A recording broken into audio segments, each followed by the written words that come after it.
तीन मछलियों की कहानी। बहुत पहले एक छोटी सी नदी में तीन मछलियां रहती थी।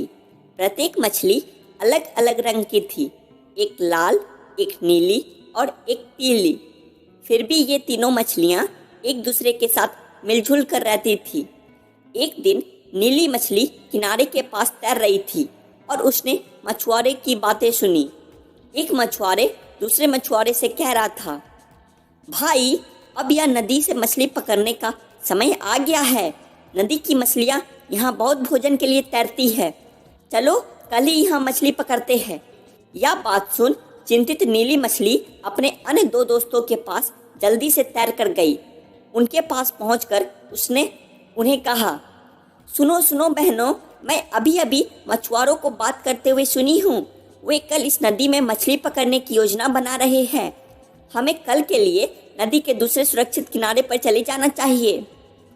इस बात पर लाल मछली कही, ओहो बहना, यह सब ठीक है, लेकिन वे मुझे पकड़ नहीं पाएंगे क्योंकि मैं बहुत तेज हूँ।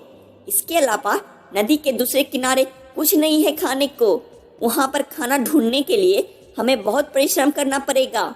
वैसे भी ये हमारा घर है, मैं तो यहाँ से कहीं नहीं जाऊंगी। लाल मछली की बात सुनकर नीली मछली कही, लेकिन बहन, हमें सिर्फ एक दिन के लिए ही यहाँ से कहीं सुरक्षित जगह पर जाना है।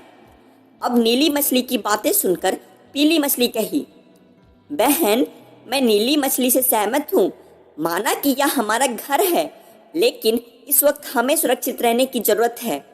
पीली और नीली दोनों मछलियों ने अपने दोस्त लाल मछली को और बाकी सबको समझाने की काफ़ी कोशिश की, लेकिन कोई उनकी बातों पर भरोसा नहीं किया।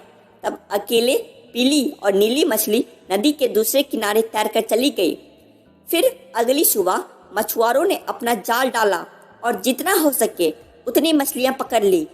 इनमें से कुछ हरे थे, कुछ नारंगी थे, कुछ सफ़ेद थे, कुछ बहुरंगी थे और उनमें से एक लाल मछली भी थी। इस बात पर मछुआरे आपस में कहे, लंबे दिनों के बाद आज बेहतरीन माल पकड़ में आया है। दूर से ये सभी चीजें दोनों दोस्त पीली मछली और नीली मछली देख रही थी। उन्हें इस बात पर काफी दुख था कि उनकी दोस्त लाल मछली को भी मछुआरों ने अपने जाल में पकड़ लिया था। तो दोस्तों, जब कोई आपको किसी समस्या के बारे में चेतावनी देता है, तब ऐसे में उनकी बातों को समझदारी से सुनना और समझना चाहिए। तो दोस्तों, आपको तीन मछलियों की कहानी कैसी लगी? कमेंट सेक्शन में ज़रूर बताएं और चैनल को भी सब्सक्राइब कर लें। धन्यवाद।